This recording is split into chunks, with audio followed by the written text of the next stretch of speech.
spécial à le président de l'AIC Natangué ABD. Rapidement dans le match.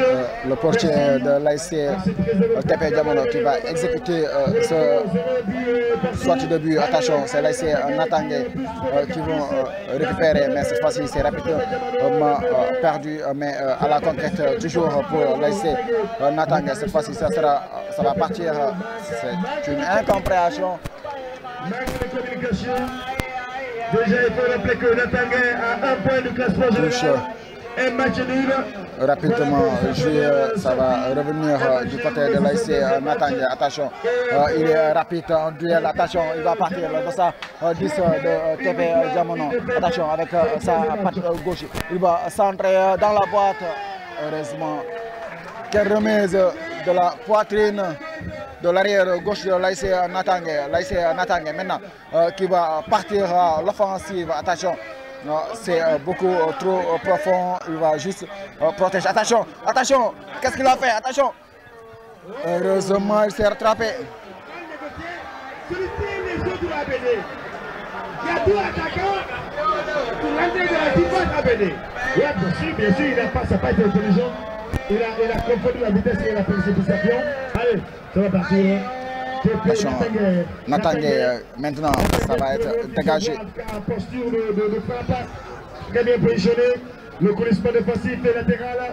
Ça répond pour le moment Natangué. On va renvoyer le ballon. Natangué qui veut jouer carrément dans le col TP Diamono. Très belle interception. Judicieuse la balle du goalkeeper. 0 partout. Et voilà, ça ne pas partout entre TP Diamono. Entre Natangué et TP Diamono. Encore TP. Mauvais contrôle, encore rapidement joué pour la 11.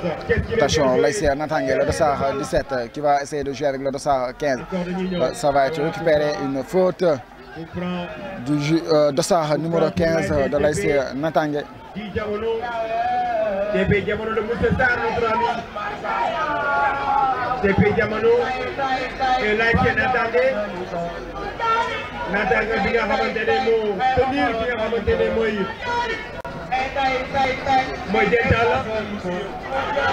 attention, le dossard 10, c'est une balle jouée.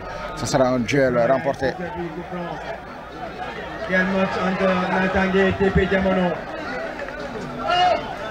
Si j'en profite pour féliciter le président de la zone 12A qui est Paline Diaoulé, accompagné du président de la CPRP, M. Morbaï, le président de la PCS.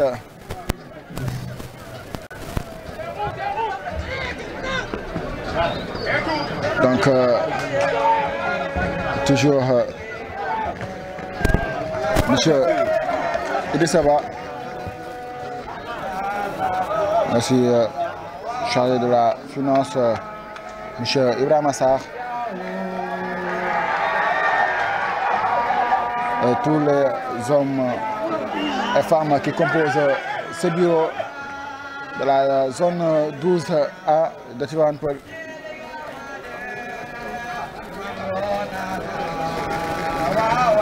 Attention, ça sera une touche. Rapidement, touche pour l'AIC TP Diamono. Touche pour TP Diamono, 0 but partout.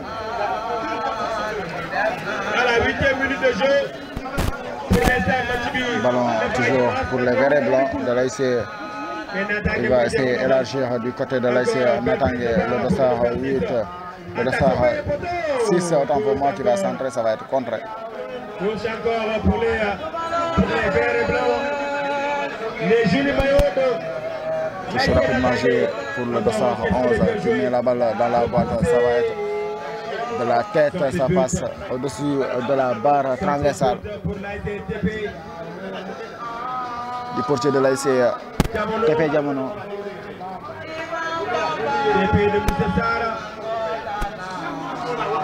Le portier qui joue avec son axe central qui va essayer de jouer long, ça va être freiné par les hommes de vert et blanc.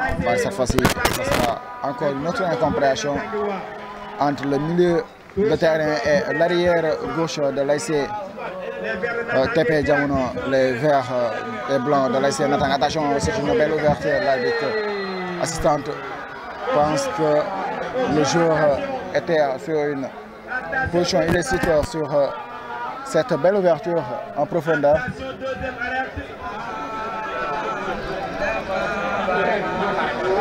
Et voilà. Ballon joué, dégagé de la tête dévié, mais ça va rester pour les bleus et blancs. Rapidement joué, attention.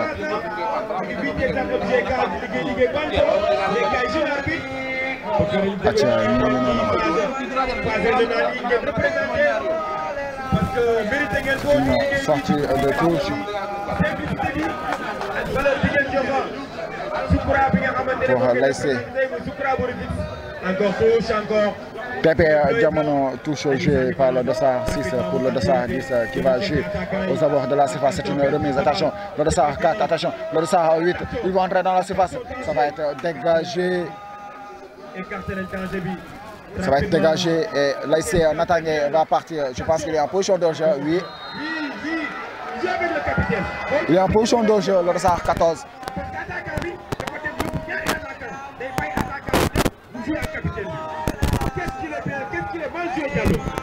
Mais il a très mal joué parce que là c'est automatique. Il fallait que lui, déjà il a vu la paire de balles sur l'excentré. Il fallait percer l'axe.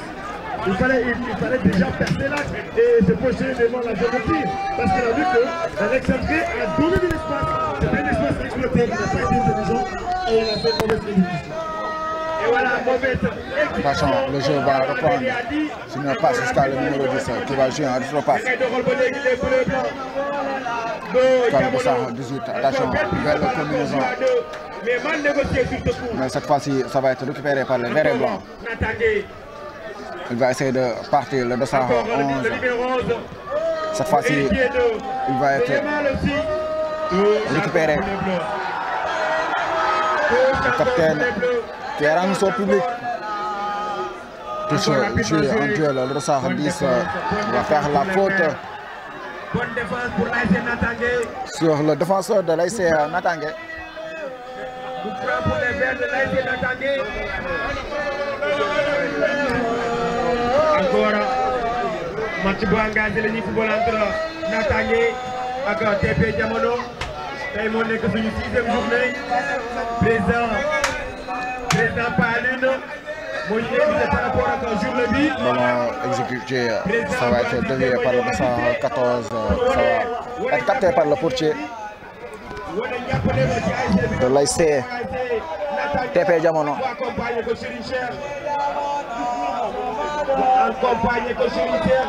Aussi ñuy nuyu grand Cheikh mu nekk ancien gardien ASC Dental, un passionné de foot hors-jeu.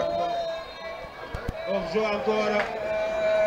Pour l'instant, manque de coordination. Les lignes offensives. mu nekk koo xam ne nekk na ancien gardien l'ASC Dental aussi mu nekk passionné de foot ñu gis pratiquement journée yëpp day ñëw esat. Encore rapidement mu dégagé. Rapidement mu dégagé, récupération balle. Attention, récupération, le capitaine qui va dégager, il va récupérer la faute.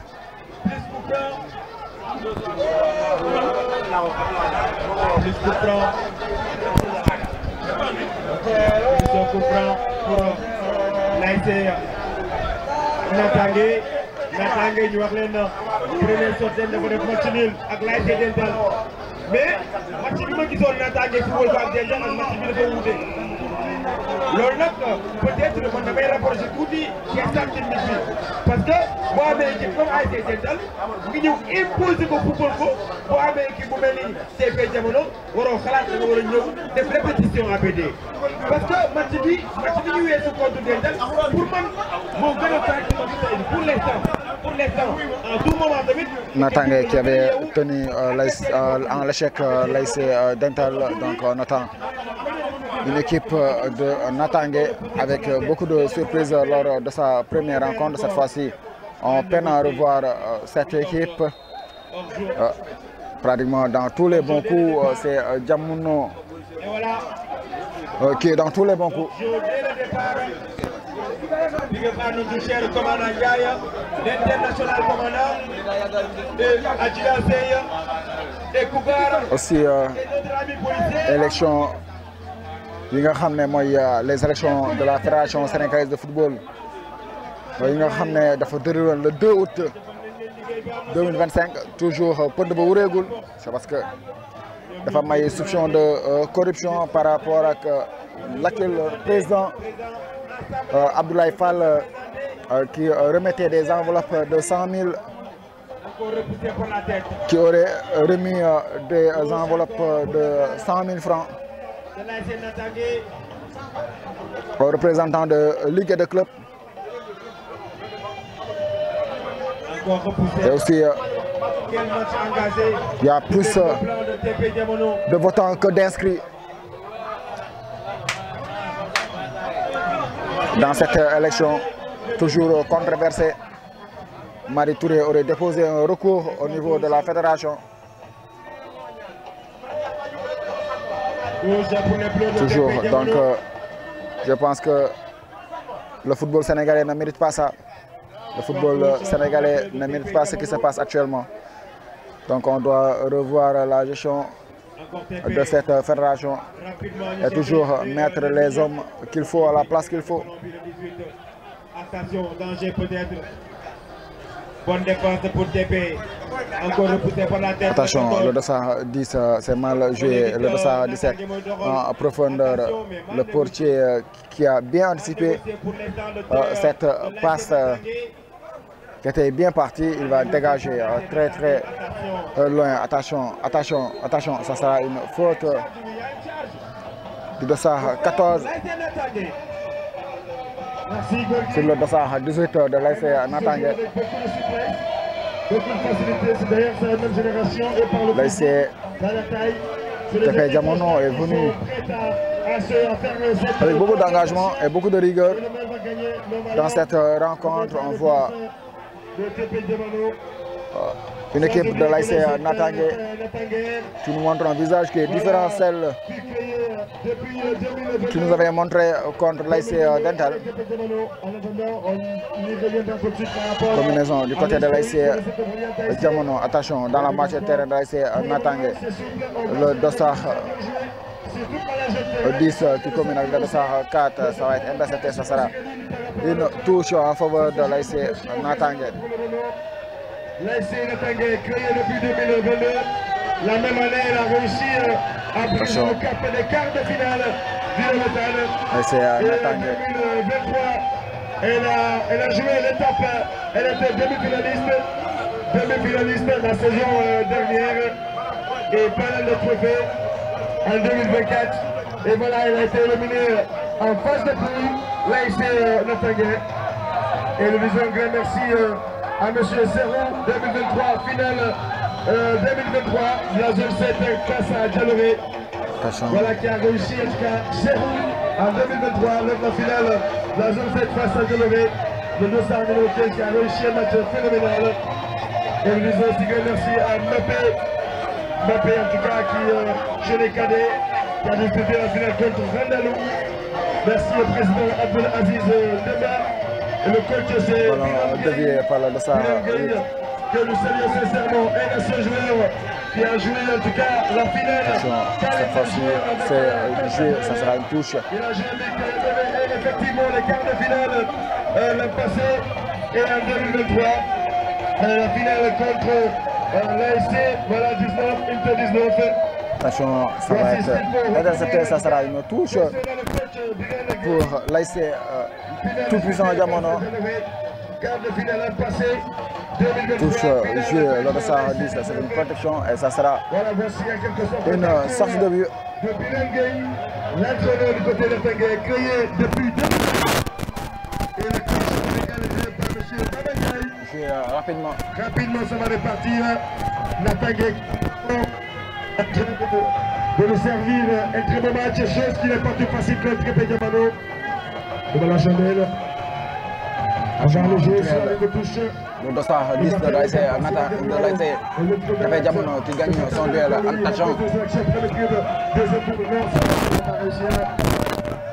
Attention, toujours, il met la pression dans la défense, il va récupérer la balle. Le Dossard 14, qu'est-ce qu'il a voulu faire? Il a raté son geste technique. Et voilà, très tendu, très motivant, comme Diallo a dit. Encore une opération pour TP, rapidement pour les Verts. Attention, là c'est Natangué. Mal négocié. Ce sera une faute. Il y a une légère poussette de l'attaquant de l'AIC Natangué. On voit une défense très bien concentrée des deux côtés.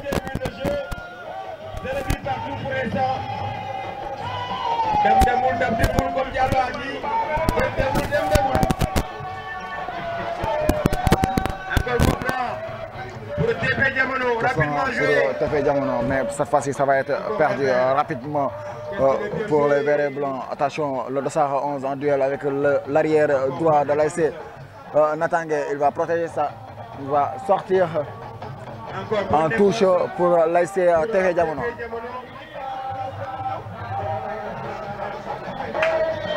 Bonne défense pour TP Diamono. dafa am contact léger bu am arbitre mu ngi xool attaquant bu Natangué bi lu ko jot fan mooy métti mu ne ko gaañu nga mais boo baaxee jógal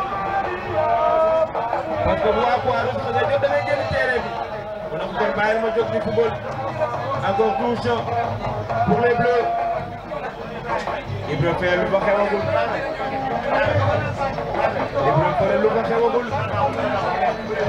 Ballon dégagé très loin. Le village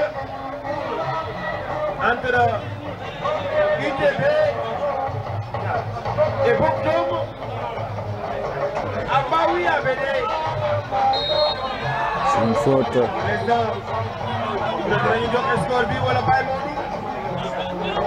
Arbitre nee na loolu du ma ko caaxaane boo ko defee dama lay jox carton. L'arbitre qui gère cette rencontre. Et le bleu blanc de TP Diamono.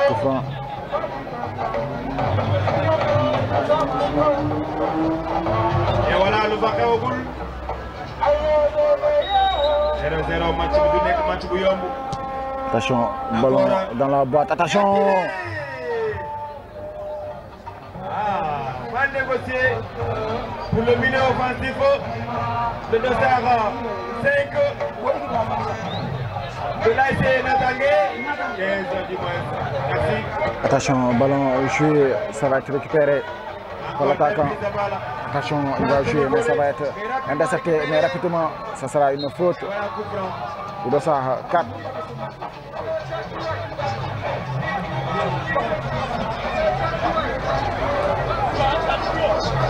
Et voilà coup blanc.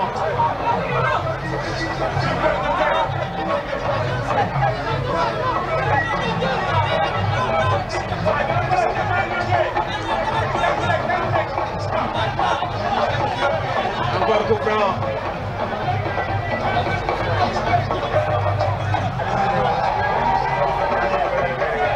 Coup franc rapidement joué.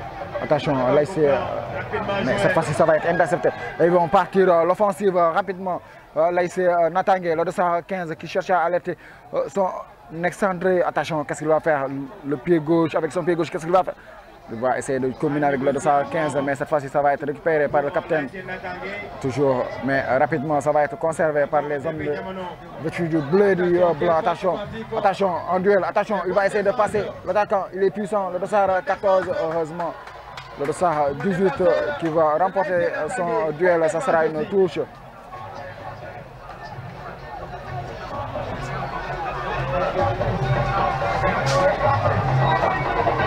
Attention, il va centrer. Encore dégagé. Il n'y a que des joueurs de l'AIC Natangué qui sont dans la surface. Il va essayer de lober le portier avec beaucoup de vigilance. Natangué, rapidement vous dégagez. Encore quel duel. Quel duel. Techniquement, avantage encore. Belle prise de balle. On fera encore.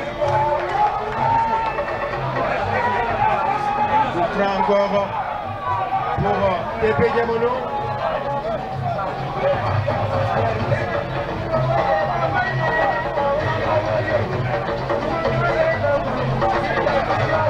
Au franc pour TP. Encore 0 but partout. La 25e minute de jeu. Rapidement dégagé. Attention, ballon dévié, ça va sortir en corner du côté de l'ASC Natangué.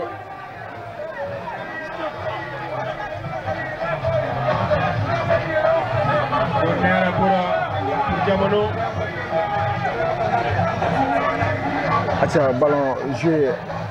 Ça sera une faute.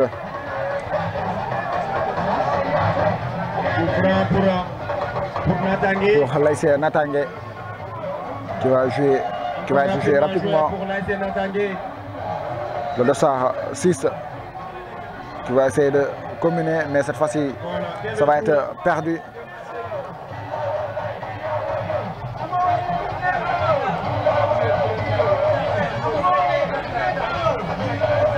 Il perd tous les duels.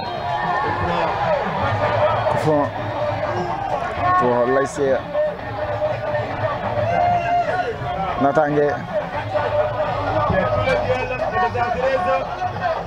De Natangué. C'est la tour de TP Diamono. Encore TP qui fait le show. Encore un dégagement. Encore dégagement. Attention, les bleus et blancs ils vont essayer de partir. Le dossard 10 qui va conserver ce ballon. Attention, dossard 10 toujours.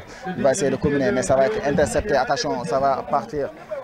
Attention, pris en tenaille. Il va commettre la faute. Le dossard 11 sur le dossard 6 de l'ASC Tout-Puissant Diamono. On prend encore pour TP Diamono.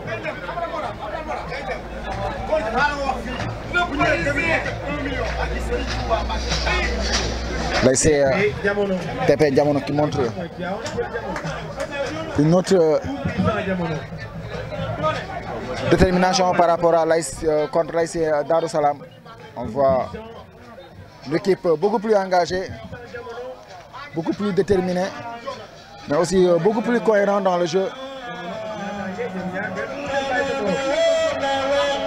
Parce que Diamono mooy gox bi Natangué mooy richesse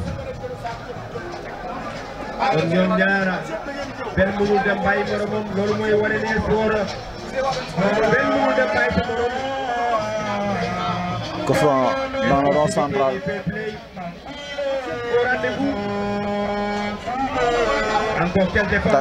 Attention cette fois-ci, mais heureusement pour la défense de l'ASC Tout-Puissant Diamono. Malheureusement, ils vont perdre la balle rapidement. Heureusement pour eux, attention, il est dans une position illicite. Et voilà, big up à notre cher frère Moussa Fall, l'international Moussa Fall de la PIX. Et président Thierno Diallo, notre cher ami, président de l'ASC Espoir, big up à vous, et Cissé. Ballon joué rapidement, le dossard 10 qui va chercher à trouver le dossard 11. Oui, il va le trouver. Attention, cette fois-ci dans la surface. Attention, ballon mal dégagé, mais ça va être renvoyé. Cette fois-ci, ça va sortir en touche en faveur des joueurs de l'ASC TP Diamono. Le TP Diamono touche, il y a un dogal balégui. Pour l'instant, match de 28e, 29e minute, 0 but partout. Atcha, le dossard 10 qui va chercher à trouver le dossard 14, mais il va trouver le dossard 18 de l'ASC. L'ASC Natangué qui va dégager en corner. Natangué, TP Diamono. Et sans oublier que TP Diamono concède 3 points de classement, une victoire, une défaite. Obligation pour TP Diamono de gagner ce attention, corner. Attention! C'est un corner rentrant. Heureusement, le portier était vigilant du côté de l'ASC Natangué. Le dossard 11 Ça sera une faute de main. Pour le permettre de se repositionner pour décrocher son ticket pour les quarts de finale. Et du côté Natangé, n'oubliez surtout pas avec un point avant-dernier du tableau du classement général, un match nul. Donc la obligation de gagner Natangé, c'est son deuxième match, sa deuxième sortie, même si on atteint sa troisième sortie. Mais quand il gagne ce deuxième match, franchement ça va lui permettre de lever la tête haute, voilà, dans cette compétition. Mais sinon, si c'est tout attention, là c'est Natangé, là c'est TP Diamono autant pour moi. Ça va être récupéré, attention. Ça va sortir à 5,50 en faveur des bérets blancs de l'ASC Natangé. Natangé qui va jouer rapidement jusqu'à son arrière droit. Il va chercher un jeu en profondeur pour le dossard 14. Il va être intercepté. Toujours le dossard 17 dans l'entrejeu. Attention, il va lancer le dossard 11. L'assistante estime qu'il était dans une position d'hors-jeu. Et voilà, ça fait 2 défaites pour Yolvi. 2 défaites pour Yolvi après ce match final face à Saint-Denis. Une victoire, 2 défaites. Bien sûr, Yolvi, 2 défaites, une victoire. Oui, bien sûr, 2 défaites pour Yolvi. Ça va être dévié, mais ça va rester toujours pour les bleus et blancs. Il va chercher à dégager, oui, et trouver le dossard 10 de l'ASC TP Diamono, le capitaine, le dossard 8 qui va chercher à élargir. Ça va être freiné par son coéquipier, mais toujours ils vont se battre pour récupérer ce ballon. Ballon joué long dans la défense de l'ASC Natangé, le dossard 8 qui va... Attention, il a glissé, ça va profiter du dossard numéro 10. Attention, il va jouer avec le dossard, il va remettre le dossard 5 qui lance le dossard 3 qui va tirer. Ce n'est pas mal tenté suite à une très belle combinaison le joueur de l'ASC TP Diamono. Malheureusement, le tir n'était pas cadré. Attention, ballon toujours, mais ça va rester pour les verts et blancs. Attention, le capitaine de l'ASC Natangé, ils vont jouer, ils vont combiner.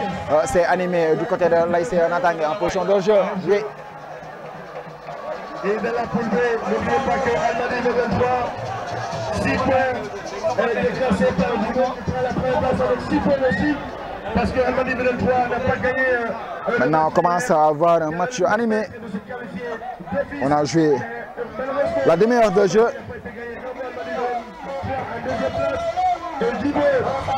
Attention, c'est parti dans la défense, mais ça sera renvoyé pas pour longtemps. Attention, maintenant c'est perdu et c'est dangereux. C'est l'ASC Natangé qui va partir dans l'offensive. Au centre dans la surface. Heureusement, le portier était présent. Mais c'est une perte de balle qui aurait fait mal à la défense de l'ASC TP Diamono. Elle a acheté le pour le but. Ce qu'avec 2 avec 2 défaites. Dental 4 points, 1 victoire à la Chine. Darussalam 6 points, 2 victoires, 1 défaite. TP Diamono, 1 victoire, 1 défaite avec 3 points. Le jeu maintenant a été sur ce musical. Le joueur de l'ASC TP Diamono est au sol. Abdelaziz Beba, président de Natangé, entrepreneur dans le BTP, accompagné de Chérine Chef. Qui sont tous venus pose prochainement pour le jeu de première période, deuxième journée, dernier match de cette 6e journée de la zone 2A. Allons sur la première période. Et maintenant, et qui reste à jouer. Merci à monsieur Bach, le président ce côté jeune. Merci pour le travail que vous avez apprécié. Merci pour la bravo. Il va se relever. Le dossard 6 du côté de TP Diamono. Les coachs vont s'en profiter aussi pour donner des consignes. à leur poulain. C'est un match difficile. On entend le public de l'ASC TP Diamono qui donne de la voix.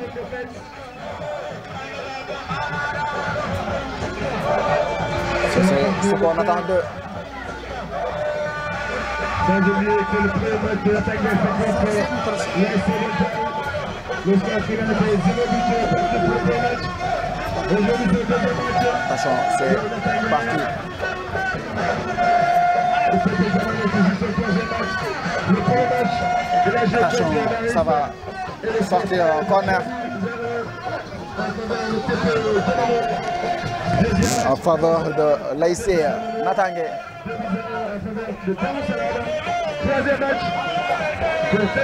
Corner qui sera pris en charge par le Dossard 11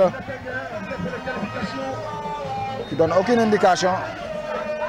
Il va centrer, ça va partir au premier poteau, dégager de la tête l'ASC TP Diamono, le Dossard 10, long enjambé.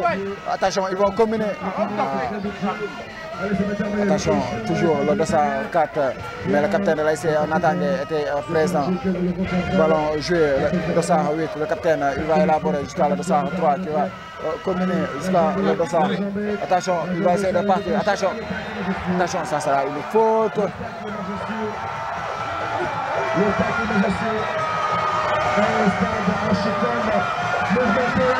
Ils sont carton pour le Dossard 18 de l'ASC Natangué. L'animation au rendez-vous côté TP Diamono. En tout cas, c'est en train de défier le supporter de la Canet qui reste le meilleur supporter. Déjà la saison passée, j'ai été en tout cas nominé meilleur supporter fair play. Mais la Caloua, peut-être que cette saison, avec cette allure, le TP Diamono, le supporter, en tout cas la concurrence est au rendez-vous cette saison. Qui probablement Natangué qui soleille. Le supporter côté de Natangué qui soleille à l'espoir.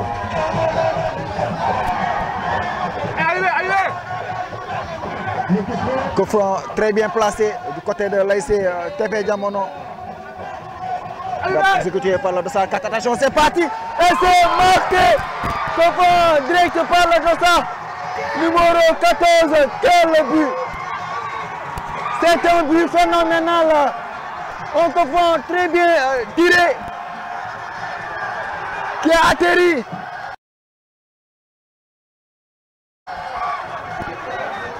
Dans le petit filet opposé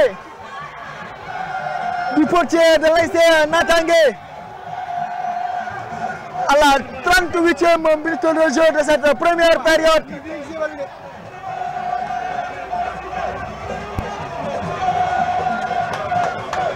L'ASC TP Diamono qui crée la surprise.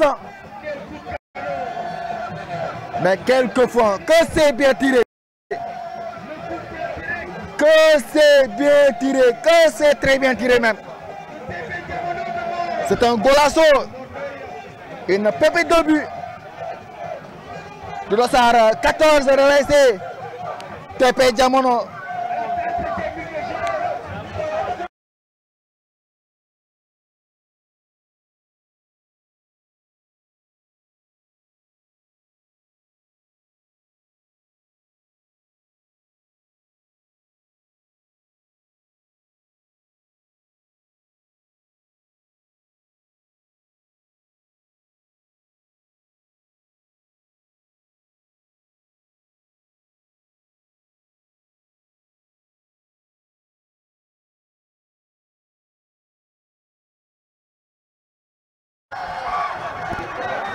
Dans le porteur fair play, mais la Caloua, peut-être que cette saison, avec cette allure, le TP Diamono, le supporter, en tout cas la concurrence est au rendez-vous cette saison.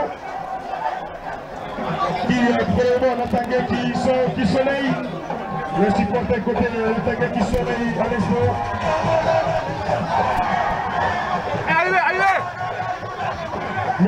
Coup franc très bien placé du côté de l'ASC TP Diamono. Exécuté par le Dossard 4. Attention, c'est parti. Et c'est marqué. Coup franc direct par le Dossard numéro 14, quel but! C'est un but phénoménal.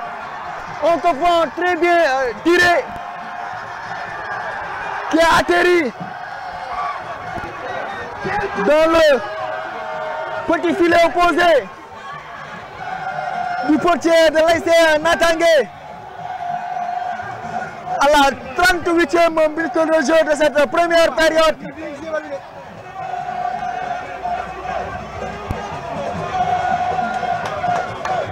L'ASC TP Diamono qui crée la surprise. Mais quelquefois, que c'est bien tiré. Que c'est bien tiré. Que c'est très bien tiré même. C'est un golasso. Une pépite de but. De l'Ossar 14 de l'ASC TP Diamono.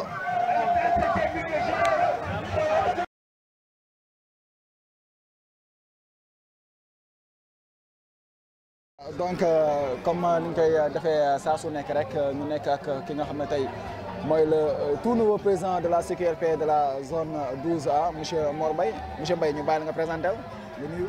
Bon salaamaaleykum ñu ngi leen di nuyu di leen ziar c'est El Hadj Mor Mbaye premier vice-président de la zone 12A chargé de la CQRP en même temps secrétaire général adjoint de l'ODCAV de Rufisque merci beaucoup.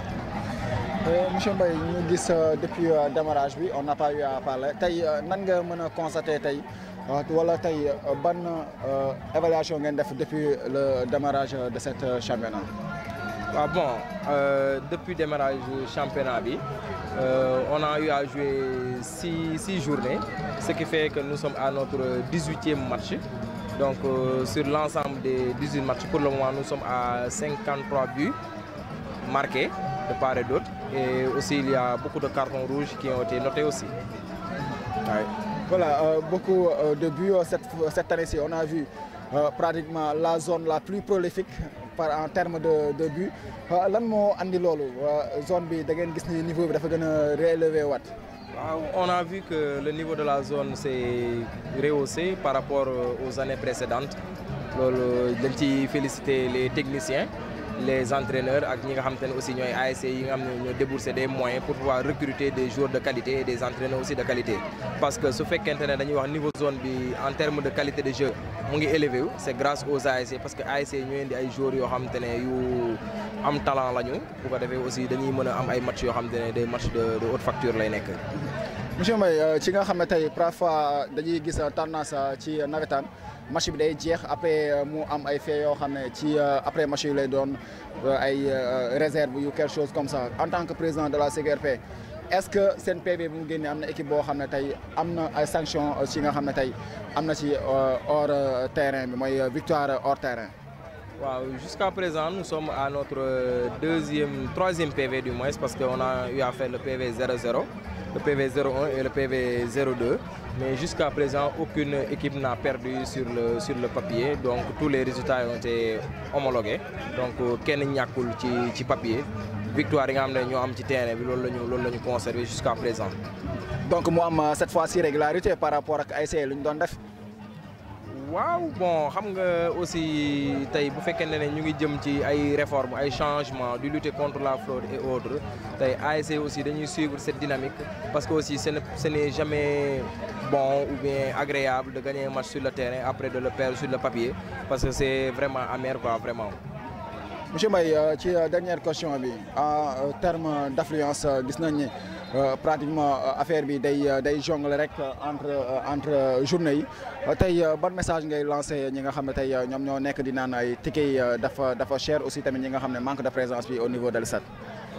Waaw loolu aussi c'est un fait boo xam ne on l'a constaté parce que affluence moom vraiment dafa wàññeeku comparé aux autres années donc c'est dû à beaucoup de facteurs li ci njëkk mooy la création des ASC parce que gis nañ ASC yu bëri juddu nañ bu ko defee public bi ñoom dañ koy séddoo les supporters bon bu ko defee les ASC bu daan indi par exemple 200 ou 300 personnes dootu ko mën day obligé di indi ay 100 wala 150 personnes loolu benn facteur le deuxième facteur bi aussi mu nekk aussi tamit heure bi dañuy jouer à 14h30 parce que naaj bi dafay tàng dafay am ñoo xam ne duñ mën a suivre donc troisième facteur bi aussi dafay nekk les tickets qui sont un peu chers ça on l'admet aussi on l'admet que les tickets sont chers mais aussi dafa fekk tey charge yi nga xamante ne mu ngi ci stade bi tamit dafay énorme ba nga xamante ne pour nga mën koo tey mën ko assurer il va falloir tey nga jël ci ticket parce que zone aussi amul feneen fu mu mën a jëlee recette fu weesu ci dul ay guichetier ou bien ci ay amende foofu rek la zone mën a am pour mën a am benn ressource financière tey ku xool charge yi nga xamante ne moo nekk au niveau de la zone gis la fiche de recette dina xam ne c'est vraiment compréhensible tey le coût du ticket ñu élevé parce que dans tout le département de Rufisque tey ñun ticket yi jafaroo ko suñu bopp ODCAV moo koy defar di ñu ko jox te buñ ko joxee moom les 7% te donc moom moo ñu jaayloo ticket à 1000 francs donc revendication bi nga xamante ne mooy jógee ci public bi tey ñun aussi dinañ ko porter au niveau de l'ODCAV mën leen wax kat ci gox yi ñu dëkk tamit koom-koom bi demee fi noonu tey ñu mën ñu bàyyi xel ba ñu bàyyi xel bu baax a baax a baax ba li nga xamante ne mooy prix ticket bi dinañ ko wàññi quoi incha allah. Monsieur Mbaye en termes de fair play dernière question en termes de fair play gis nañu cette année-ci aussi pratiquement les matchs sont joués dans le fair play même si que y a eu beaucoup de cartons rouges mais dans le public il y a beaucoup de calme aussi il y a beaucoup de sérénité. waaw jusqu'à présent ñu ngi gis fair play au niveau des ASC te tamit loolu lañ leen di ñaan tey ñu jouer dans le fair play parce que foola kafre ku gagné aussi ku gagné ñu félicité la ku ñàkk ñu encouragé parce que c'est nous dans nous ñun ñoo bokk commune bi ñoo bokk suñu Tivaouane Peulh donc amul leneen lu fi xaj ci biir loolu ci loolu la ñuy woolee délégués les supporters les dirigeants yi woon pour ñu xam ne juste que foola rek quoi sport la waaw sport la donc ñu ngi jógee nag ci phase de poule yi après war nañ dugg ci les phases à élimination directe yoo xam ne kuñ dóor nga toog donc foofu aussi on appelle à plus de maîtrise au niveau des ASC pour ñu xam ne lii nekkul lu dul benn activité de vacances boo xam ne juste dafay passé te ñoo dëkkandoo te après day jeex ñu war a rencontrer waat soit dans les écoles dans les marchés dans les bus dans les mosquées et autres donc nañu def acte de fraternité xam ne ñun ñëpp ñoo bokk lépp quoi incha allah. merci beaucoup monsieur Mor Mbaye ñu bàyyi la rek nga continuer ci organisation bi ñu suivre match bi nga xam ne moom moo nekk nii donc entre TP Jamono ak ki nga xam ne mooy Natangué. C'est un autre qui est là ici, qui a l'expérience du CNP. Mais aujourd'hui, la belle projet en train de franchement mettre à une situation inconfortable à Natangué. Le tout puissant Diamano, différent du tout puissant Mazembe.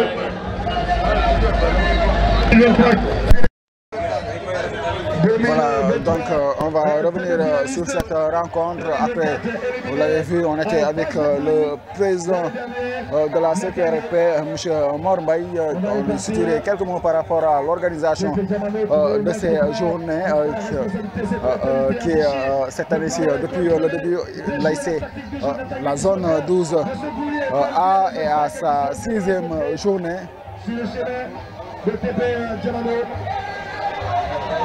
Donc, vous verrez l'interview, Inch'Allah, sur notre plateforme digitale, mais aussi sur le canal câblage de Net Vision. Toujours pour vous rappeler, si vous venez de nous prendre en cours, l'ASC Natangué est vêtu du vert et du blanc. Cette même ASC est mené au score par l'ASC TP Jamono qui est vêtu du bleu et du blanc. L'ASC TP Jamono qui mène au score sur un but.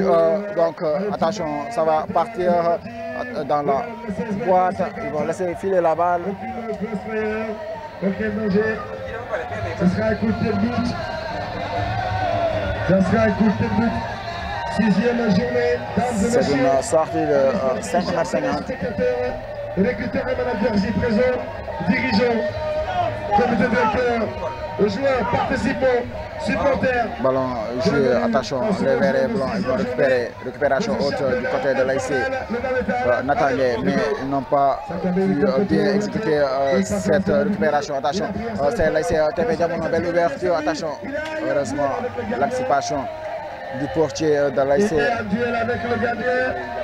qui est sorti de Natangé. Même attention, c'est une mauvaise transmission. Attention. Attention, là c'est Natangé maintenant qui va partir. Attention, le Dossa 15 qui fait appel à ses coéquipiers de bouger, de faire beaucoup de mouvements. Attention, ça va être. Attention. Il a tout fait sur l'essentiel. Il a tout fait sur l'essentiel. Il a eu le temps de pouvoir centrer. Il ne faut pas courir là où c'est bon. Un bon geste de fair play. C'est ça qu'on attend, le Dossard 3 de l'ASC Diamono qui a automatiquement parti prendre les nouvelles du Dossard 15, l'arrière droit de l'ASC Natangé. Ça va être joué rapidement. Rapidement, ça va repartir. Côté de l'ASC TP Diamono, le Dossard 17 qui va jouer. Mais bel geste,ment ça va être une faute. Le Dossard 6 de l'ASC TP Diamono sur le Dossard 4. Voilà la première entraînée avec la zone 11, le PCS de la zone 11. Prière de vous aider le calendrier. C'est important le PCS.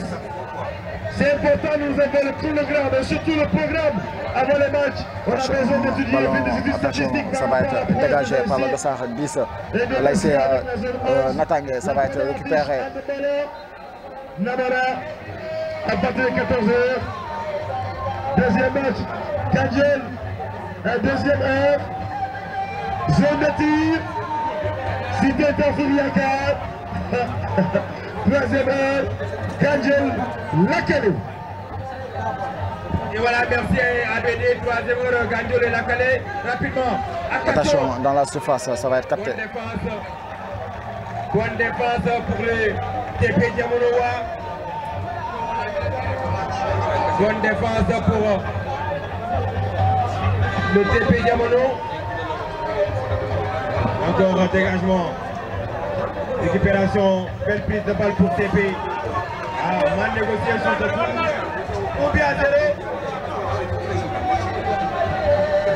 Natangé, Tarouadou a mon premier match. Touche.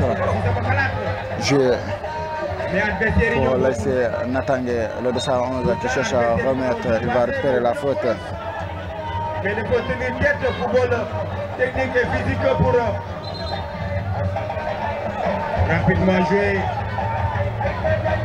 La Calemo est là sur le troisième heure. Contre les gagnol. Andemolo Namora. 14 heures première heure. Zone de tir s'il est offert deuxième heure. Gagnol avec la Calais, troisième heure. Zone 11, moyen. Demain, Inch'Allah, le 26 et le 27, deux journées. Encore touche. Changement pour sortant de SAR 5. De Diamono TP. Sortie de SAR 5. Entrant de SAR 2. Attention, c'est le tout nouveau entrant cette fois-ci. Mais il va perdre la balle. Le SAR 6, c'est bien. C'est une. Attention. La combinaison a été mal faite. Le Dossard 13 et le Dossard 11 du côté de TP, du côté de Natangé. Attention, récupération haute, mais ça va être dégagé. Attention, le Dossard 10, il est rapide, il est virevoltant, mais il va être rattrapé. Non, il va gagner son duel. Ça va être un coup franc.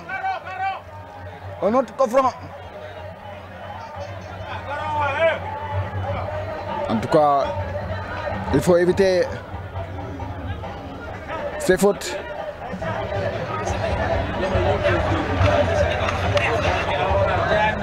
Encore coup franc bien placé. Et voilà, programme, je rappelle la journée zone le 26, 5e journée zone 11. Andemolo, football, première heure à 14h30. Zone de tir, s'il est offert, deuxième heure. Troisième heure, Gagnol avec qui a ramené le moyen ASC Lakale. Coup franc très bien placé. On rappelle même l'ASC TP Diamono. Première heure, avait ouvert la marque sur un coup de pied arrêté par le Dossard.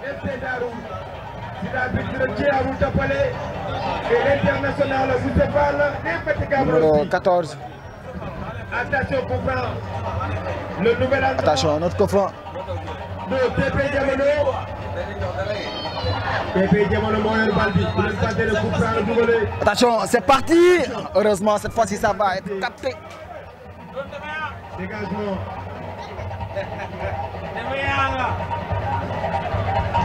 Coup franc. Coup franc pour Nadia Natangui. Pour l'instant, Natangui vous pousse pour égaliser. Pour l'instant, 2 minutes dans la deuxième période. Le 17. Encore belle prise de balle. Attention, toujours là, c'est un Natangui centre. Ça va être repoussé, mais pas pour longtemps. Attention, l'arbitre qui lui demande à se relever. Repoussé par la tête, deuxième ballon récupéré par le milieu de jeu.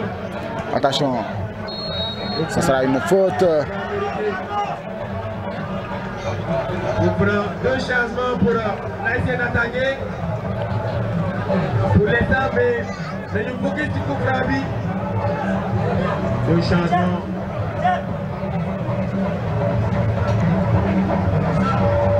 Jam. Photographe Pape Diam a ngi nii. Photographe Pape Diam a ngi nii. Yaa ko doon laajte. Double changement. Pape Diam dawul xale. Moom mi yor culture ak communication ci zone 12A. Félicitations. Double changement. C'est Medina Pape Diam. Le Dossard. Félicitations. Double changement. Dossard 13. Le Dossard 13 qui va serrer sa place. Champion Dossard numéro 11 aussi. Au Dossard 3, le Dossard numéro 11, il va serrer sa place au Dossard numéro 9. Parfaitement d'accord avec l'entraîneur de Natangui.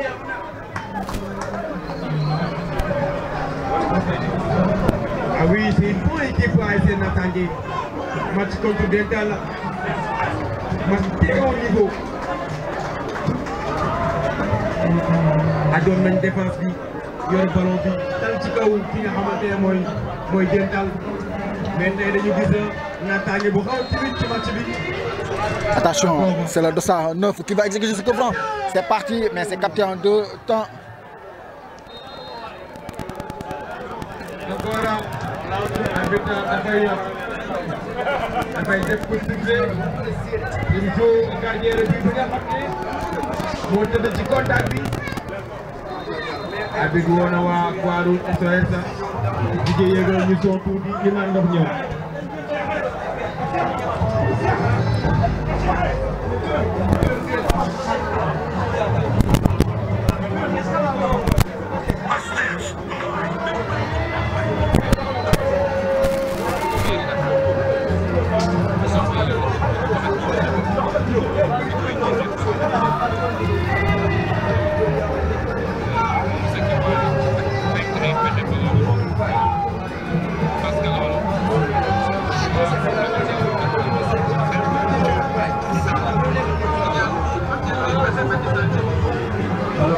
Le portier.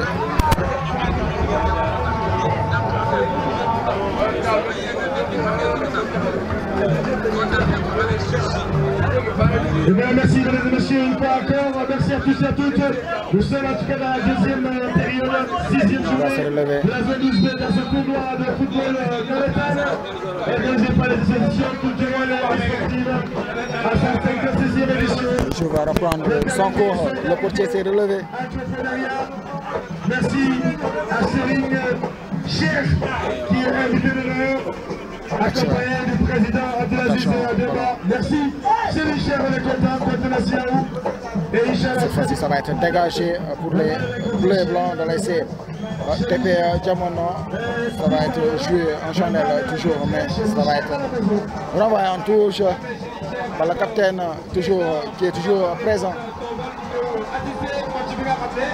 match bu neex la ba am fair play la xam naa à bientôt incha allah dinañ leen jege xool ASC bi ñu wax ñu jaar-jaaru quartier bi jaar-jaaru ASC bi parce que qui dit sport dit ouverture qui dit sport dit visibilité ABD. 90, c'est la partie Stéphane Pépé-Jamano qui est en train de conserver ce but ainsi créé en tout cas du deuxième tactique. L'arbitre va remettre la balle en jeu du côté de l'ASC Natangé. Ballon joué de l'autre côté, le Bassar 10, coup de chapeau d'Aitam Yonam.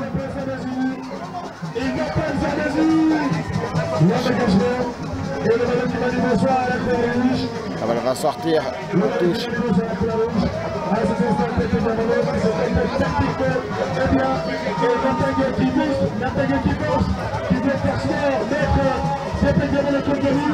Mais c'est possible, c'est pas tout facile, c'est pas évident, mais tout est possible. Là, c'est à Yacine.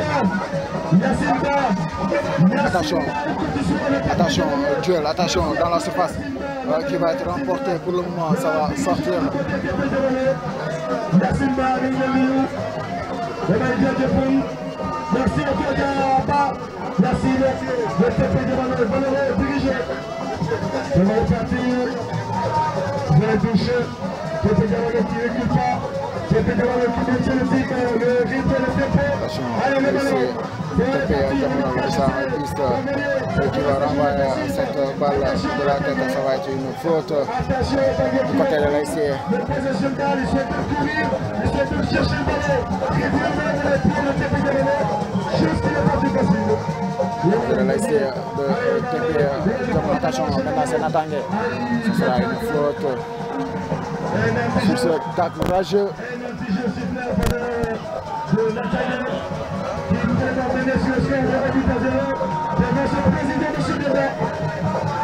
Merci monsieur Tam, président de la ville, chargé de cadre de la culture, au centre de la zone 12A. Ça va repartir. Mamadou Kepromat, ici, le stade de navigation, ça se joue. En tout cas, à Valoré, ça tire à Valoré, entre Natangé et TP de Valoré. TP de Valoré qui ne résiste pas, qui veut maintenir en tout cas ce chèque, qui veut tenir ce dernier pour se le payer. Toutes les équipes vraiment expérimentées, avec une façon de tactique, de rendez-vous ce soir. En tout cas, cette saison CLP, c'est l'une des deux. Il va se relever et quitter ses coéquipiers pour un moment. Pour l'instant. Mais ce coup de pied arrêté va être exécuté par le portier. La vision de jeu, la lecture de jeu, la prise d'information. Joué. Comme ça, sorte de touche, mauvais contrôle. L'intelligence, la stratégie, la tactique de jeu, l'intelligence italienne. Franchement, cette année, c'est une image supérieure par rapport à la manche. Est-ce que rapporter son balle? Natangé qui ne réussit pas toujours. Attention, c'est parti du côté de l'ASC Natangé. Ça combine bien, collision. Attention, ne passera pas le tacle qui va estomper net l'attaquant de l'ASC Natangé. Natangé au sol.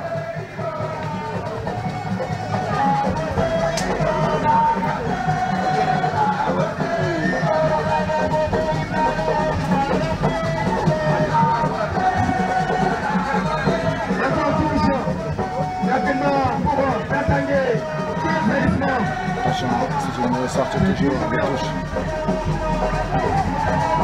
Touche, attention, quelle récupération, ça sera un corner. Je pense que même il pouvait communiquer, dégager la balle. Toujours ce corner. Attention, c'est bien joué dans la surface de 209. Heureusement, le portier.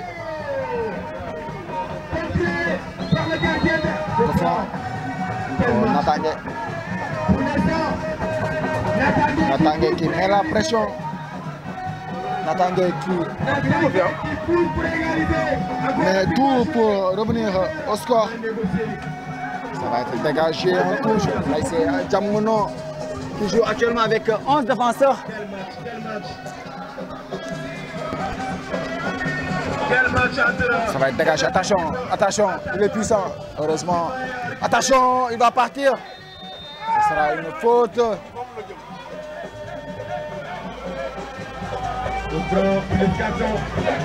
C'est un excès d'engagement.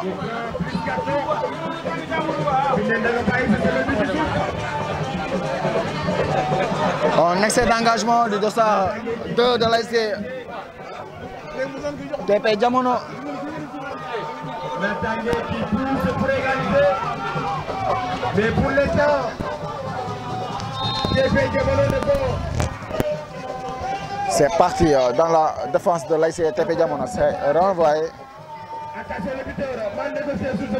Ça va être récupéré par le dossard 10. Attention, il va perdre la balle. Attention, quelle ouverture. Le dossard 10, il va partir dans la surface. Le dossard 10 avec sa patte gauche. Il va travailler son vis-à-vis. Il va tirer. C'est capté. C'était très bien parti. Mais le portier de l'ASC Natangé était vigilant. Ballon dégagé.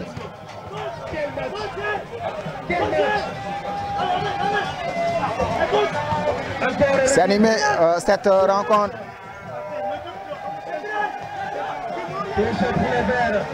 Des deux côtés. Pour les verts encore. Encore repoussé par les bleus. Encore les verts. Attention, touche pour l'ASC. Ouarouz demandé. Quel match. Quel match. Quelle ambiance aussi pour TP Diamono. TP Diamono, il est au rendez-vous aussi, Gallo. C'est parti. TP Diamono, il est au rendez-vous dans l'ambiance. TP Diamono. Quel match entre les bleus et les verts. Et voilà. TP Diamono qui est en train de défendre cette avance avec bec et ongle. Il y a culture aujourd'hui, Diallo.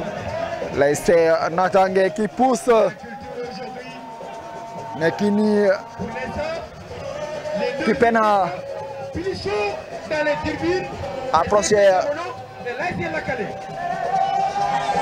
des cages de l'ASC TP Diamono. TP, il est au rendez-vous aujourd'hui. Ouais, mais aujourd'hui, TP Diamono va de choper le premier place. Dans les mains de l'ASC Nakale. Quel match. Quel match. Encore touche pour les verts. Natangé. Changement à venir du côté de Natangé. Attention, le dossard 9, c'est sorti. Mal négocié. Mal négocié. Pour moi, les crochets se coucher. Le service terminé terrain. Quel match. 22 minutes de jeu. Ambiateur pour l'aider. TP Diamono. Un changement aussi qui se dessine du côté de... Pour l'instant, a été Natangé. Pour l'instant, Changement. a été Natangé. C'est 3 matchs. Pour l'instant, 6 points pour l'instant. 3 matchs, 6 points.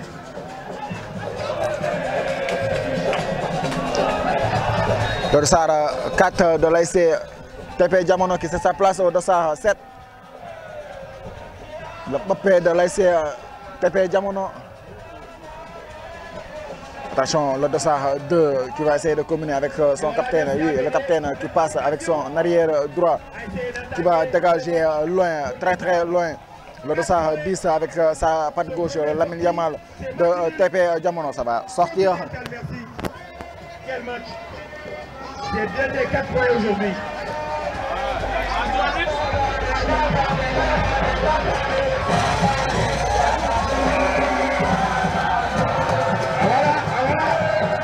Il y a de l'ambiance aujourd'hui.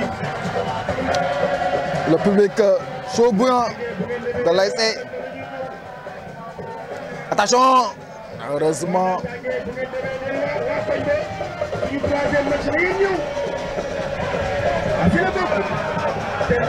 Attention, le dossard 14 qui va élargir jusqu'à le dossard 10. Il va centrer pour le tournoi. Il est en position d'enjeu. Quel match de 12 à le président Paline et puis le président Demosolo, président Yann, le 12 président Maguendou, le bon président. Ballon dégagé. Belle ouverture seulement de côté. Attention. Attention. Attention, cette fois-ci, ils vont dégager la balle en touche. Manque de communication. Attention, c'est la répétition. C'est même position que le premier but de l'ASC TP Diamono Diallo. Oui, bien sûr, c'est pareil. Koufran très bien placé. Côté de l'ASC Natangé. Porteuse du ballon à haute vitesse, une équipe avec une technicité souple, une équipe dynamique, une équipe qui est capable franchement de tenir tête face à des grosses pointures comme elle a fait avec Natal. Mais aujourd'hui, on est encore dans l'équipe de Natangé qui a sorti ses griffes face à Natal, mais qui se retrouve dans cette incapacité offensive de revenir sur le score. C'est ce qui est étonnant. C'est ce qui est étonnant parce que Natangé a de l'expérience. Natangé a des joueurs. Natangé a de la facilité. Attention, on va suivre ce coup franc. Mais c'est ce qui est plus étonnant. Avec une équipe de Natangé d'un plus calibre, avec un jeu à level. Attention, c'est parti, mais ça va être dégagé par la défense de TP Diamono, mais pas pour longtemps. Attention. Attention. C'est ça une grosse frayeur pour Natangé. À l'entrée de la seconde qualification de TP Diamono. 14. Carton jaune à l'appui. C'est TP Diamono qui va accompagner d'un carton jaune. Incroyable, mais vrai. Natangé qui est en train d'être chevé par TP Diamono. Et juste faire pas de solution. Et pour un autre coup franc. Là, cette fois-ci, c'est un coup franc axial. Techniquement capable de confronter les bien placé. Si vous vous rappelez la saison dernière, elle était vraiment époustouflante. Elle était vraiment au meilleur de sa forme. Mais cette saison avec TP Diamono, ce match surtout, c'est un match de réévaluation du talent et de l'acquis de TP Diamono qui est en train de faire comprendre à tout le public que le football, c'est la constance. Le football, c'est l'intelligence. Le football, c'est la stratégie. C'est la stratégie. TP Diamono plus stratège à ce moment que Natangé. Mais tout est permis. Attends le roi qui a serré la fin de cette deuxième période pour se prononcer. Mais à cet instant, ça bascule côté Natangé. Ils veulent carrément revenir sur le score. Et chose qui n'est pas tout facile avec une toile de passe décisive, avec tout le monde de tir. Il n'arrive pas à y accéder facilement dans le côté TP Diamono. Attention, Koufran très bien placé. C'est toujours de relance. S'active à jouer, s'active à provoquer. Le TP Diamono qui a fini de construire son mur humain. On va se comprendre. Sous les vigilants de tous les supporters. Attention, c'est parti et capté par le portier de TP Diamono. C'était précis, mais pas plus. 28 minutes de jeu. 28 minutes de jeu ici au Stade Américain. Ballon dégagé très loin, mais renvoyé de la tête. Attention, ballon cette fois-ci, ça va être loin dans la zone de l'ASC Natangé. Ça sera un duel. Attention, ça va sortir de touche. Et c'est facile, allégé, souple, simple côté de TP Diamono. Attention, le dossard 14, attention. Quel duel remporté par le portier de l'ASC Natangé. Quel coup de chance qui a sauvé son équipe sur son coup.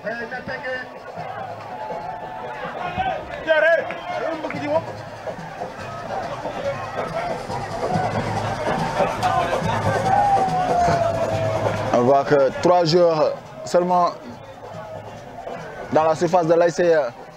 Corner dégagé maintenant par le portier après avoir capté. Attention, attention, le duel a été remporté par l'arrière droit.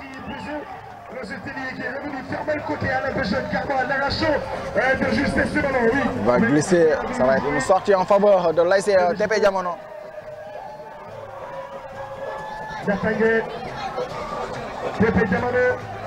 Deuxième période. On joue la demi-heure de jeu de cette seconde période. Les mains sont mouillées. Une équipe expérimentée qui a fait feu techniquement. À 10 minutes de la fin de cette rencontre. C'est ce qui crée le traumatisme et le tanguet est habitué à jouer 1-2. Je crois bien qu'il faut chercher. Ballon joué et dévié. Ça va être récupéré. Pour faire jouer les excentriques. Ils vont récupérer la faute. Avec le tir. Rapidement joué. Alors le Tangoise. Va chercher. Le ballon. Quel contrôle réussi. Allez, il va jouer. Il va jouer. Trouver. Attention, centre. Il est seul. Quel coup de tête. Ça passe au-dessus. C'est l'une des meilleures occasions du côté de l'ASC Natangué. Efficace. Malheureusement, il a attaqué le système de la tête. S'il est pas mal, s'il a la deuxième place, parce que là, il était à son bon positionnement, à la même posture, la tête, malheureusement, maladroite. Sortie de 5,50 m exécutée par le portier de l'ASC TP Diamono. Dans la moitié de terrain de l'ASC Natangué. Une faute. Attention à TP Diamono. Le réveil de Natangué peut être vraiment alarmant. Ça ne pose plus le ballon, ça ne combine plus. Ça ne décentralise plus le jeu. Côté TP Diamono comme le ballon. Et ils sont obligés de sortir parce qu'ils ont de l'espace à exploiter pour Natangué. Sortez, allez. Allez, le touche. À la va-vite. À la va-vite, deuxième période. 32 minutes de jeu. C'est le moment. Allez, Chevalier positionné. Attention, c'est bien joué dans la surface. Ça va être dégagé en corner. Une ligne défensive opaque de TP Diamono. Pas du tout facile. Attention, rapidement joué ce corner. Attention, le dossard 9 qui va essayer de passer. Non, il ne passera pas, ça va être dégagé en touche. Toujours la pression reste dans la moitié de terrain, même de l'ASC TP Diamono. Attention.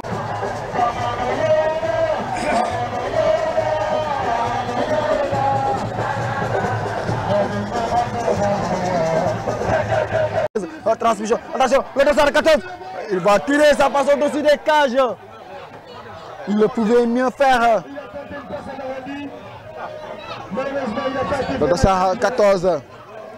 Il a raté l'occasion de garder la marque. C'est un contrôle kilométrique. Touche rapidement joué, attention, du côté de l'ASC Natangué, c'est dégagé très loin même. Qui remet tout de son passage, pas de temps à perdre.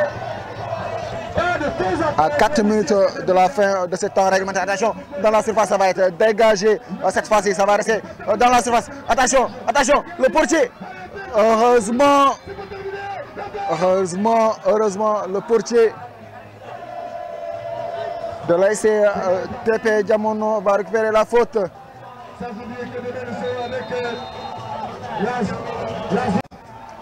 Pour ici le drapeau de l'ASC TP Diamono plus au sommet dans nos plateformes digitales et dans le réseau câblé.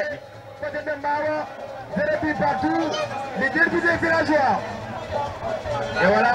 Attention, rapidement joué. Équipe qui a ramené le mobilisé. Vous ne pouvez pas décider à pic. Vous ne pouvez pas décider à pic. C'est un petit moussé. Parle mon ami. Action. Sortie. Pour les bleus et blancs. Mais pour l'État, Attention. la Calais Attention. et TP Diamono. La Calais de zone 11, TP Diamono de zone. Attention, la balle reste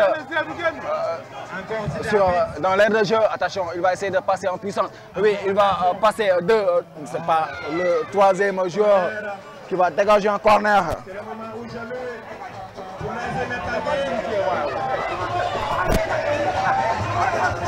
c'est le moment où jamais, 5 minutes additionnelles.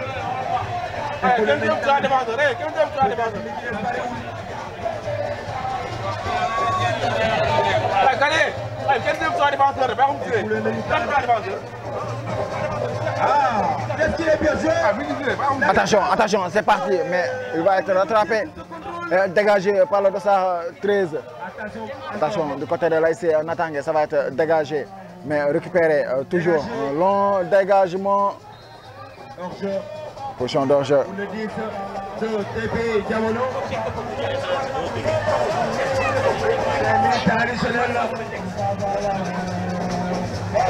On joue la dernière minute de ce temps réglementaire.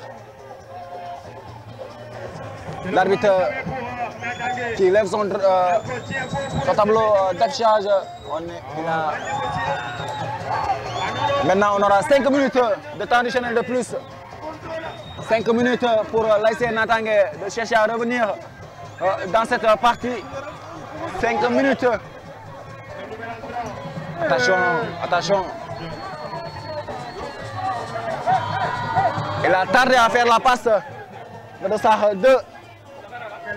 Quelle ambiance de TP Diamono. 5 minutes pour l'ASC TP Diamono de tenir cette avance qui est de 1 but et empocher les 3 points qui lui permettra d'avoir 6 au terme de 3 rencontres. Attention, ballon joué. Et si la partie finit ainsi, l'ASC TP Diamono va passer devant l'ASC Dental. Être le deuxième de ce groupe qui est dirigé par l'ASC Darussalam.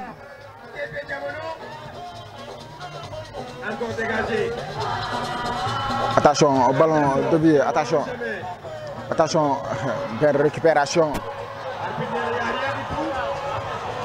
Toujours l'ASC Natangué. Toujours, ils vont essayer de partir.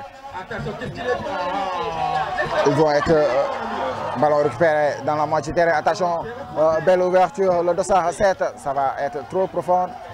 Ça va sortir en touche du côté de la tribune de l'ASC TP Diamono. TP Diamono qui tient bon. Et ça sent du... Ça sent du... Naferembam du côté de l'ASC Natangué. Touche.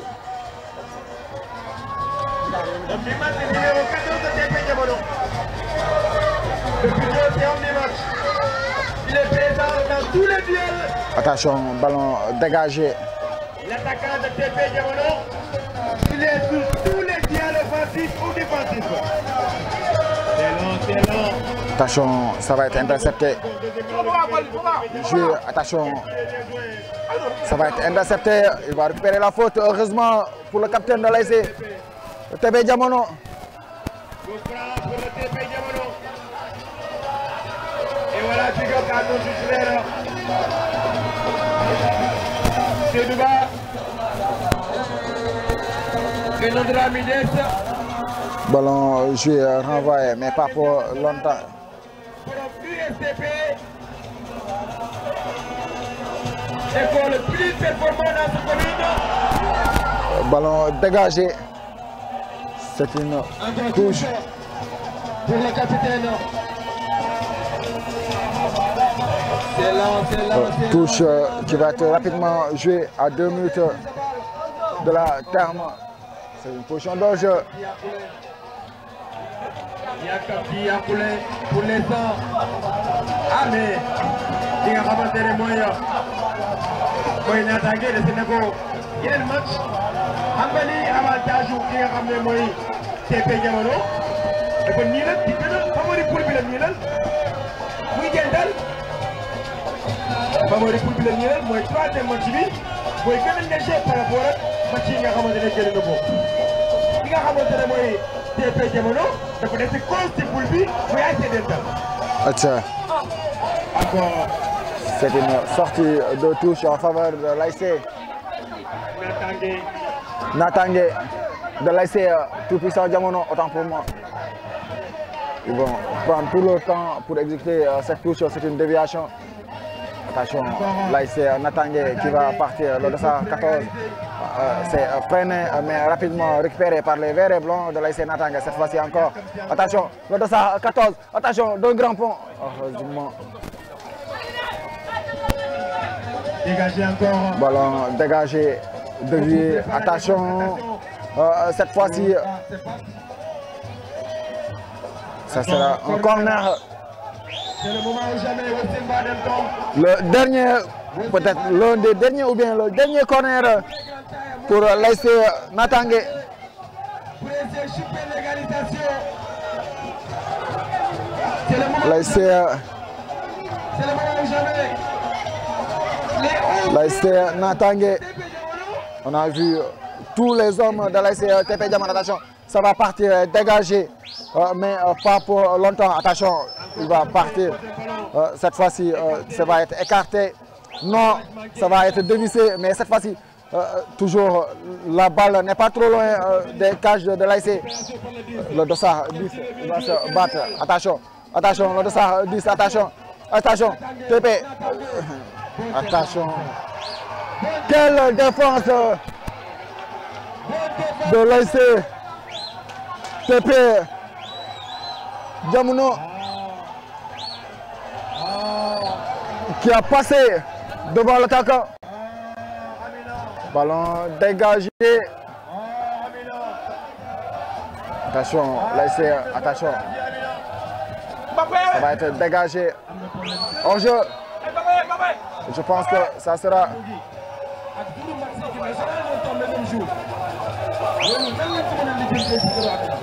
C'est fini ici au stadium municipal de Niakourap.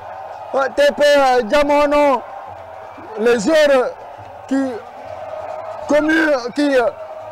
fêtent cette victoire avec cette belle communion des joueurs et des supporters de l'ASC TP Jamono. On voit les fumigènes qui sortent dans cette tribune. L'ASC TP Jamono qui empoche 3 points. Sur les 3 matchs, ils auront 6 points après homologation. Et je pense que sur ce qui se passe, l'ASC TP Jamono aussi passe devant l'ASC Dental qui a 4 points, qui est 3e actuellement de ce groupe, le favori de ce groupe. L'ASC Natangé est toujours 4e devant